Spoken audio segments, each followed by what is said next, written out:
Welcome back to the Flogsville podcast. It is the round 9 wrap brought to you by, well, no one really, but we've got two coaches on tonight. We'll start with coach of the Rabbitohs, Daniel. Hello, mate. Hi, Scott. Fantastic to be here as always, and really interested to hear what's happening with our fellow coach who's about to join us. Yes, speaking of our fellow coach, he's coming off a rough weekend. Unfortunately, things not going his way. It's just one of those things, fantasy. It's why do we play it sometimes? But joining us, standing up, new coaching method, coach of the Guns N' Roses, Ben. Hello, mate. Good evening, Scott. Good evening, Rabs. Good evening, everyone. Trying a new coaching approach and new connectivity approach after last week's debacle. So we've moved to the mobile service and hopefully get a little bit of traction here. Oh, perfect, mate. You're coming through crystal clear at the moment, so hopefully we don't get any interruptions like we did last week. Well, let's get into it, boys. And what a round it was. Lots of a lot less high scores than previous couple of weeks, that's for sure. But our pick of the week was King Kunta, Peter G, hitting the 2300, 2319, which was a sensational score. In the scheme of things, not too many teams in the 22s. There was a handful in the 22s, most in the 21s. But Peter G, boys, just smashed it out the park this week. Talk us through some of his unique players. And right off the top, we're broadcasting on Thursday night, of course, and we've had teams come out. And unfortunately, Mitch Duncan is injured, but 109, back in form. Who else stood out, boys? Yeah, big score for Peter G, and I think it'd be fair to say there would have been some long odds on King Kunta taking out the pick of the week going into the round, but good on him. Magnificent win, which we'll come to later. But yeah, really solid score, and probably just some of those guys that were a little bit unique to him, as you mentioned, Scotty, like Tom Mitchell with 120.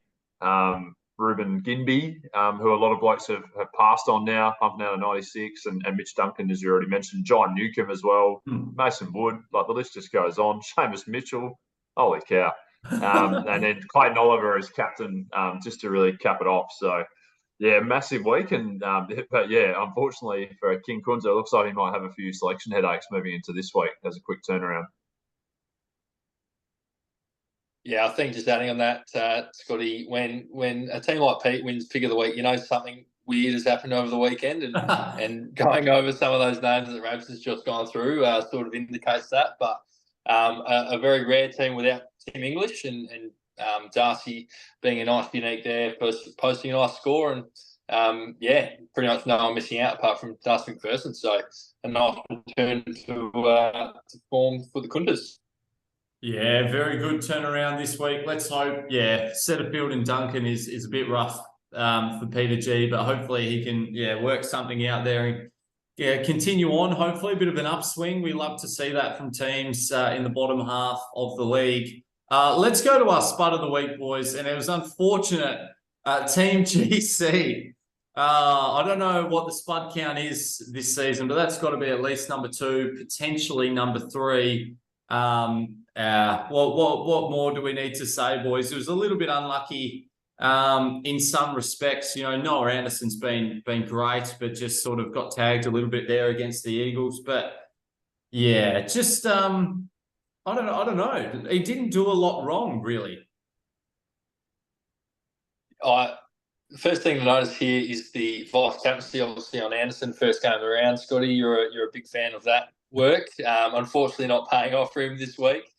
The two boys in the ruck there having the captaincy in English and Riley O'Brien, both having subpar weeks, and no one in his forward line going over 100. So when you put it like that, it's pretty clear to see why, unfortunately, he was no good this week. And I'll hand over to Rabs for Harris Andrews. Watch this week. I think it was a nice return for the big man.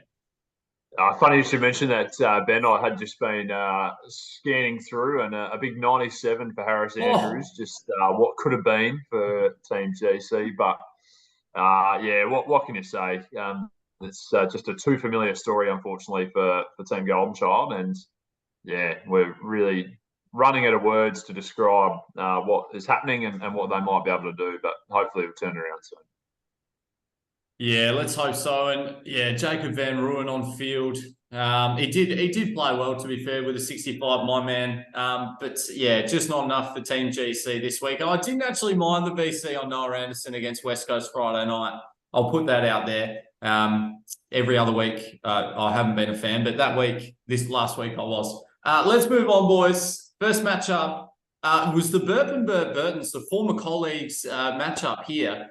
Against McRae. Brad getting again another good score, 22-54, a comfortable victory here up against Sam. It must be said, Sam, one of those many coaches. We're going to speak about this guy a lot, Rabs and Ben. Your favourite player potentially of all time, Rabs. Let's talk about Callum Mills.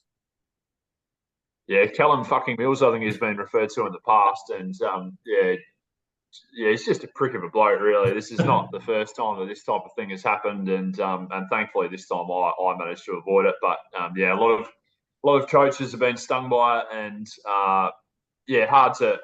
I mean, you probably look at it, and it looks like Brad might have got the win anyway. I think when you look at the margin, but obviously would have been a hell of a lot closer if Mills had played a full game. But yeah, a massive win for the Burtons. McRae's had obviously, made a really flying start to the year, probably come back to the pack a little bit in recent weeks, and Brad's probably the opposite. He's just flying along, and this is another indication of that. So definitely one of the form teams of the comp for Brad.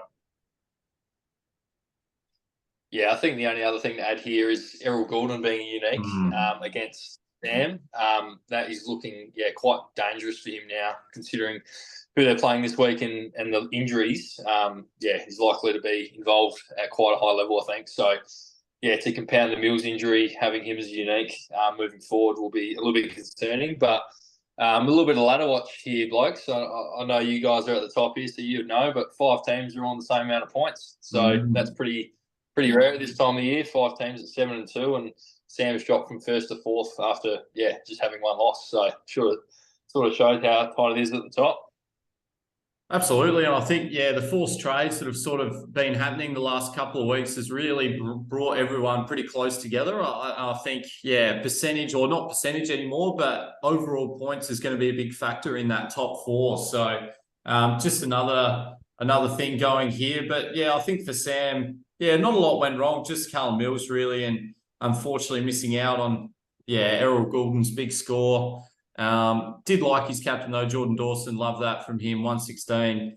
But just Brad, solid as ever, really. Even those Gold Coast boys, Fiorini especially, not really getting what we were hoping for the pasta, but solid enough, and he keeps ticking along, boys. Let's move on to our next matchup here. This is a big one. Hoffelberry FC up against Phenomenal, and it was Phenomenal getting the job done, boys. Plenty of action in the chat. Once again, talk us through how Tom managed to get the job done here.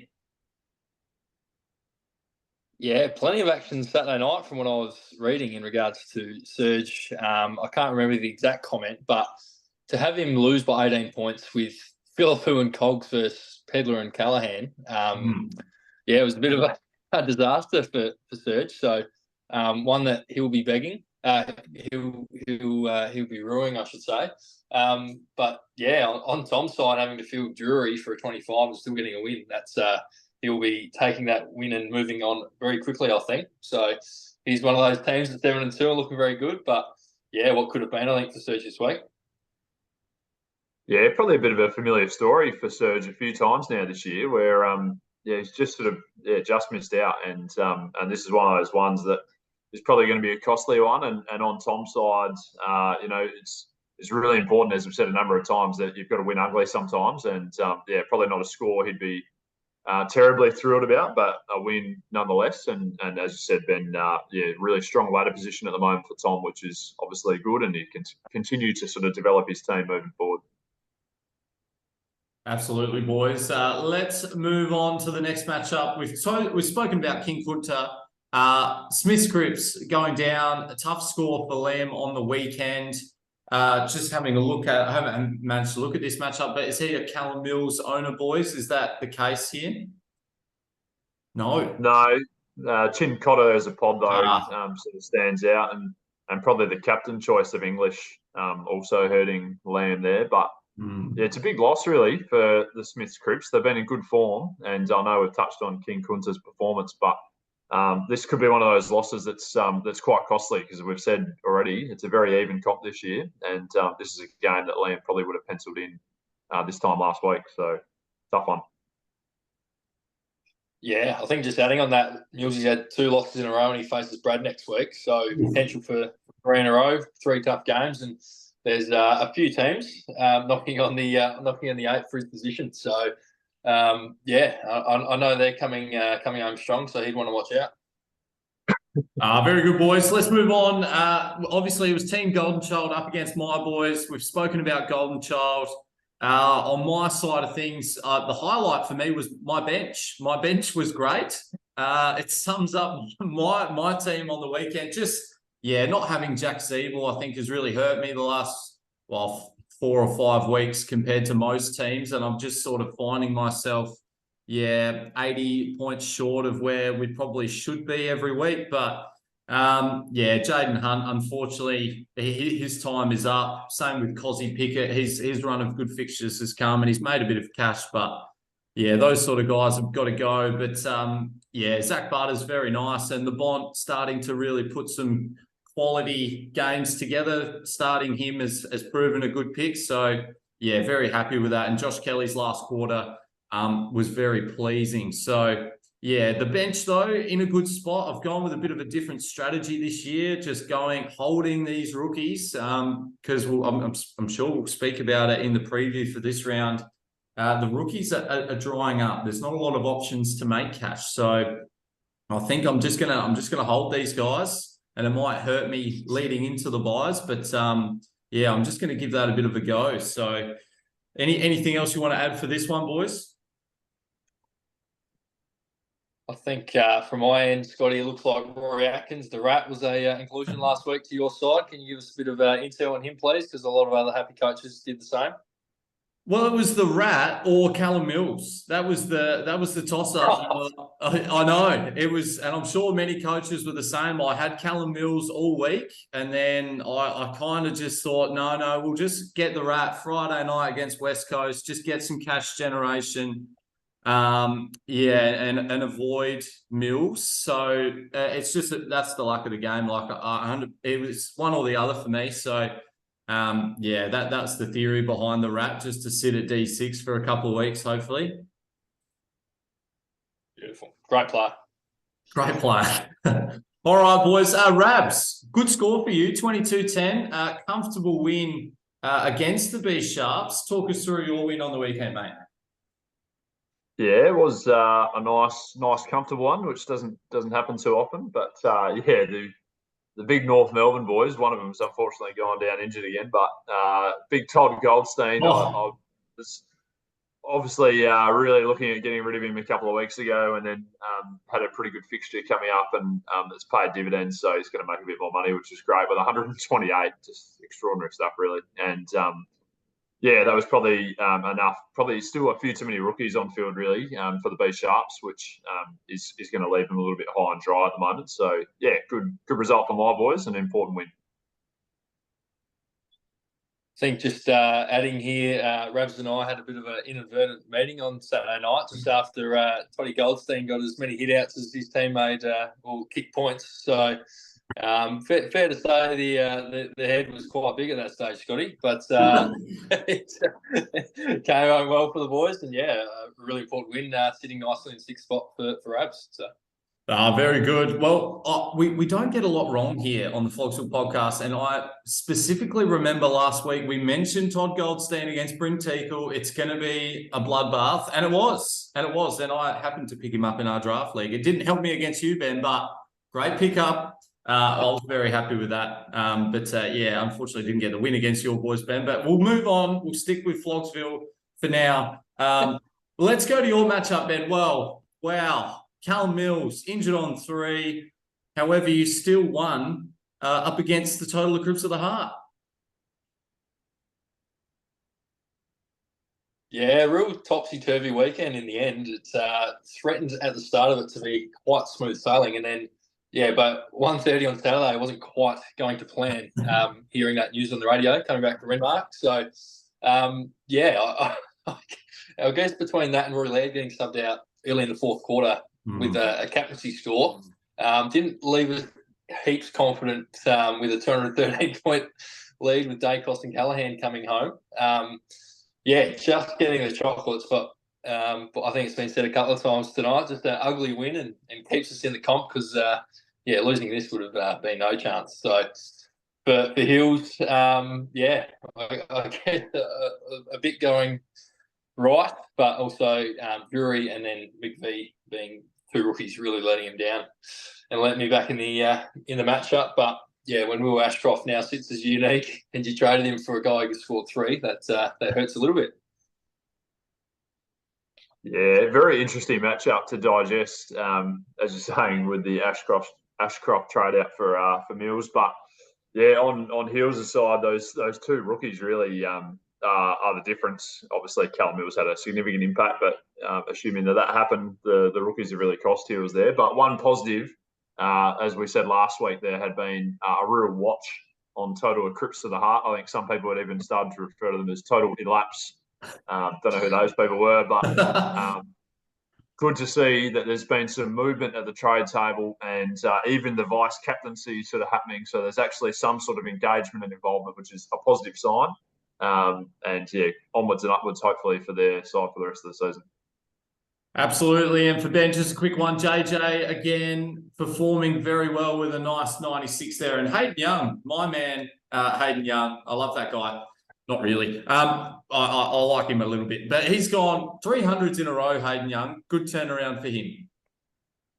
Yeah, very overdue considering the player we could have had at round 2. But no, happy with his recent output. And JJ, I needed every one of his 96 points this week to go over the line by 7. So was very happy that he kicked the sausage roll in that to get us over the line. Yes, very nice. All right, boys. We've got 2 more matchups to go here. It was the Glenman Fan Club with a bit of an upset here, beating the Crouching Lions, boys. How did Sean do it? Well, I think, it's a really good score from Sean's side. And we've said a number of times throughout the year that Sean's team can be quite a dangerous one to come up against because he does always go a little bit lateral and every now and then that's going to pay off. And this week it probably did. And then on the Crouching Lions side, really hit hard, obviously, by Callum Mills and then Chin Cotter as well as a unique on field. Has just about killed off all hope for him, and really to go down by 70 is a pretty fair effort considering that handbrake on his side. But for Sean, to go with 120, very unique for him, is a great result. And Walsh sort of back into the side in the last few weeks with 123. Caleb Daniel as well is a unique. So we do always like how Sean goes a little bit lateral, and this week it's definitely paid off for him. Yeah, absolutely. And I think your man, Hayden Perryman, he was referred to last week, I believe, on this podcast. So it's good to see that his brother Harry played for the Giants this week and scored 61. But, I think there's sort of been flags on Brett's side, not flying as much as what he has in previous years and petering on the 8 there at 4 and 5. So, a good win for Sean, and we'll probably leave it at that, I think. Yeah, and I think we'll discuss it coming up. But Setterfield an issue there for Brett, and potentially like a few sides that are fielding Chin Cotter at the moment. He's of course hasn't been named on the ground, but on extended bench. So we'll find out tomorrow if he gets a green dot next to his name. So that could throw another spanner in the works. But let's go to our last matchup, boys. And Hugh Stone, the man's flying. Another really solid score. A 22-37, getting the job done against the Keys. Familiar tale, really, for Hugh. He's got a bit of about you last year, Ben, if that makes sense how I said that. Probably not. But he just seems to be making the exact right trades at the exact right time. He's got rid of Setterfield a couple of weeks ago. He's what else has he done? He's moved on a few others. I can't remember off the top of my head, but he's just making moves that are just one step ahead of everybody else. Yeah, I think that first sort of move you talk about, he brought in Brayshaw on the weekend with a bit of spare cash he had from the week before. So, to be fair, this game could have been really close. Dare I say it, Callum Mills 3 getting mentioned again, but on Jake's side of things, Tony lose by 130 and Mills go with a 3. And even the likes of Kate Chandler probably expecting a bit more than a 40 in that matchup against the Hawks. So I guess on Jake's side, it's a potential opportunity gone missing. But yeah, just say Huey, again, he's been flying hat watch this year. Again, I think he's in the 140s or so. So yeah, we continue to track that progress, and it's going upwards. Is what we love. Yeah, I think you absolutely nailed it. I think on Jake's side, there were probably there probably was a small opportunity if, as you said, Chandler had probably managed to snag a few more against the Hawks, and Mills obviously hadn't gone down. But still plenty of upside on Hugh's side as well. So no doubt at all that he's been the form team virtually from about round 2, really. And when you look at the structure of his side, it's hard to see a lot going wrong. So obviously everyone will slowly play catch up, but Hughes definitely seems to be in the prime position at the moment. I absolutely agree, boys. Great analysis. Shall we get into this round of fixtures? And it's quite a bit of a weird round in terms of there's no real... usually there's a bit of a pattern of what people are doing trades-wise, but there's a few teams with forced outs. There's a few teams without, but with not a lot of cash to go to many people. So it's going to be interesting what options people look at bringing in. Let's have a look at, we've got some top 8 matchups, boys, and we start with McRae up against Phenomenal. Let's go in detail this one. It is 4th versus 5th. What do you see happening here, boys, on the weekend? Yes, me. Sorry, I was just really taking it in. I think this is a cracking matchup, as you said, Scotty. I think this round actually looms as a really season-defining round for a few teams. There's some big matchups that are going to really set the tone for both sides, and I think this is one. I think like level on wins and losses at the moment, these two sides. So I think it'll be interesting. I think both teams carrying an injury with Mills and Setterfield on either side. But I don't know. I feel like just looking through the pods on first glimpse, I'm possibly leaning towards the Armour craze, but I think it's going to be a super tight game. I think Drury on field is a huge one for Fenno. If he's able to resolve that and make that a little bit more impressive, then I think he's probably got a strong enough pod list there. But very tight match. Yeah, nailed it. I think a couple of big uniques in Brayshaw, Zeeble and Cogs on Sam's side might be the difference here in a very tight game. But yeah, I'll be back in the Armour craze to respond from last week. Yeah, it's going to be super close. I think for Fenno and Sam, that Freo Geelong game, Brayshaw, Darcy, Sarong, how they go is going to dictate what happens here. I think James Warple for Sam as well. That's a sneaky good matchup against the Eagles in Tassie. He might be able to overperform as he's done in recent weeks. And then for Tom's side, you've got, the Crows boys there. Big Timmy English against the Crows in Ballarat. It'll be very interesting to see what he can do against Rob. So, super tight matchup, this one. Hard to predict what's going to happen. Let's move on to the Burtons up against Smith Cripps. You alluded to this matchup, Ben, earlier. What's going to happen this week? Is it Brad continuing his winning ways?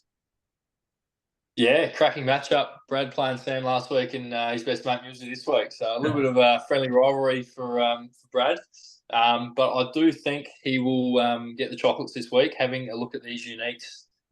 There's not many, and one of them is Errol Golden, who I dare say might have some sort of captaincy responsibility for Brad. So a feeling game from him, it might be a bit too much for Musi to cope with this week. Yeah, I totally agree. Really unbelievable how few pods there are in this match when you think about where we are. But I think with not many pods in mind, to have Zeeble, Oliver and Goulden as pods, I think is going to be too much. I do like for Liam's side. I love the prospect of Sicily against the Eagles in Tasmania. Of course, he made those comments a few weeks ago about Tasmania, so it'll be interesting to see how he goes. Sam Walsh on Sunday against the Pies. He usually performs pretty well against Collingwood. So, tight matchup, but I think you have to favour the Burtons in this one. All right, boys, we've got Hoffleberry FC up against my boys this week. Serge has unfortunately got a couple of injuries to deal with, a potential selection with Chincotta, but Setterfield, he's got that trade to make, so that's not an ideal start for Serge. But looking at the pods here, boys, I think it'll be a pretty tight matchup. You know, Sicily on his side, Rory Laird, of course, loves a tackle. Ballarat might be some cold conditions there, conducive to some +4s. So, and Zeeble, my nemesis really of this year, against Sydney, where anything can happen under that bloody roof at Marvel. So, what do you see happening here, boys? No, I agree, Scotty. I think Serge has been one of those teams, and we said it before, that he's been quite unlucky, really. And he'd be the first to say that, let's be honest. So I think he's pushed a lot of teams, and when you actually line up the pods in this game, there's not a lot of difference in it. I do think I'd be favouring your boys, but I think it will be reasonably tight, and I think the Setterfield one is probably quite costly, and Chin Cotter, if he is out, the way in which you're both able to respond might dictate things as well. Yeah, nothing really else to add. I think just bringing some champion data back for the first time this year, boys. You mentioned Serge has been unlucky. He's scored the 5th least points for this year. So that would suggest he's not been that unlucky. He's just been shit. So based on that, I'll be back in the team who is currently 3rd in the points for, and that is the Strongs. So, yeah, take that for data. There you go. It's great to see the champion data back. We love that. Let's move on to our next matchup, boys. It's King Kunta, the pick of the week, up against the B Sharps. B Sharps and King Kunta here on the edge of the 8. So a win for either side could really push them forward as we head towards our 4 weeks of buys. So we're going to have 4 weeks of no matchups. So these next 2 weeks are really vital. What do you see happening here, boys? Just quickly on this one. I think complete. Yeah. No, I was just going to say these 2 teams absolutely anything could happen. So we've seen that last week with Pete being pick of the week. Mitch Duncan being a unique injury, I think, will lend its way to the Sharps winning. Yeah, complete lottery. King Kunta, why not? All right, your matchup, Ben. You're up against Team GC, favouring your boys here. Any words about this one? Not many. Hopefully, no more injuries and fair game, and we'll get the points. Cheers. Beautiful. Rabs, your matchup against Brett, 6th versus 8th. A bit of a nice one here. We might spend a little bit of time. We haven't got much time, but we'll spend some time. What do you see happening here, Ben or Rabs? Yeah, crucial game. Looking at the ladder, I think it's if my boys are able to get the win, that will create a little bit of distance, and if we're not, then it's going to really tighten up that mid pack. So, yeah, on the Crouching Lion side, he has got a few things to deal with, which hopefully might help me out a bit with Duncan, Setterfield, and Mills. So yeah, hopefully that's certainly going to favour us. And then old mate LD Scotty decided just to fuck off again for like the 8th time this year. So a little bit frustrating, but I think it'll be fairly tight. Brett's always got a good side. I think those 3 balls are going to be too much. But hopefully for the rest of the comp, you win, Rabs, because that would really open it up.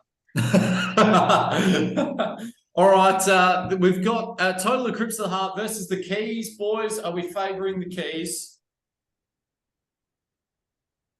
Yes, absolutely. Grudge match. We move on to the last matchup. It's the Glenman Fan Club Danger Game for Hugh here. Is Sean, if anyone could do it, Sean could do it. What do you see happening here, boys? Yeah, well, as we've said, I think you'd have to vote Hugh, but Sean is one of these teams that he can go big when other teams don't. So if he has one of those weeks, he's a good chance, but you'd have to vote Hugh. As we said, he's clearly the form team of the comp at the moment.